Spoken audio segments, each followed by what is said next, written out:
she bought it there. Married for 25 years with 6 children, a lone tree man learned something about himself that will change his family and his entire life. He sat down with Hema Muller, who's here now with his story, a story you'll see only on Fox 31 Denver. Hema? Ron, Steve Crisilius is a prominent local photographer. He's lived his entire life as a man, but recently discovered he is in fact a female. Now he's making the transition from Steve to Stevie.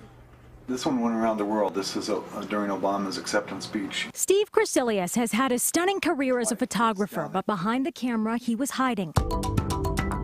I remember, wearing my mom's clothes and makeup very secretly, not telling anybody. From a young age, Steve identified more with being a female, but hid behind a male persona. When I was 17, I was my first part-time job working for a TV station as a floor cameraman, and the person in charge said to me, you walk like a queer.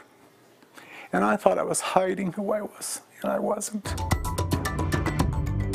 Fast forward about 40 years.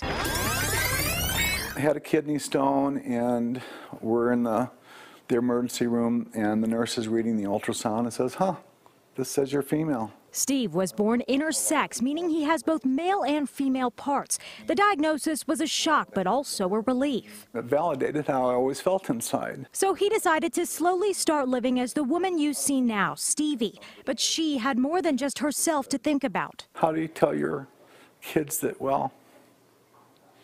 it's no longer dad, it's dadette? Stevie and wife Debbie have 6 children. Within a few minutes, all of them said, I don't care, Dad, I love you for who you are. Nearly 5 years after that ultrasound, Stevie and Debbie are still together. I asked Debbie why she chose to stay. I didn't sign on for this, but who signs on for anything? She's the same person she was as a he on the inside. The two still share an intimate relationship based on more than sex or gender. We do share a bedroom.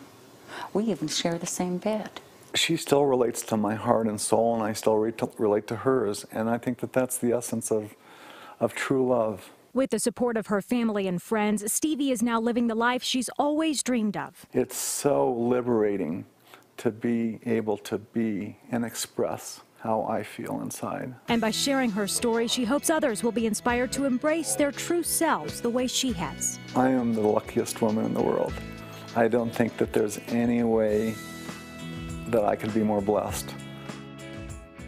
Stevie says most of her friends and clients have accepted her for who she is now. Now, a lot of people wonder about gender reassignment surgery. She says at this stage in life, it's not something she plans to do. She does take hormones, but that will be the extent of her transformation. It's a fascinating story. You liked Stevie a lot, didn't you? She was fantastic. And she and Debbie, you can just sense just what a great couple they are. That love is just, it's palpable. Yeah, Debbie appears to be an incredible person. Yeah, they're a great couple. And Stevie does a lot of great photography, as you can see there. Photographs a lot of really important events in town. So you'll see her around, Really I'm sure. interesting story. Thanks.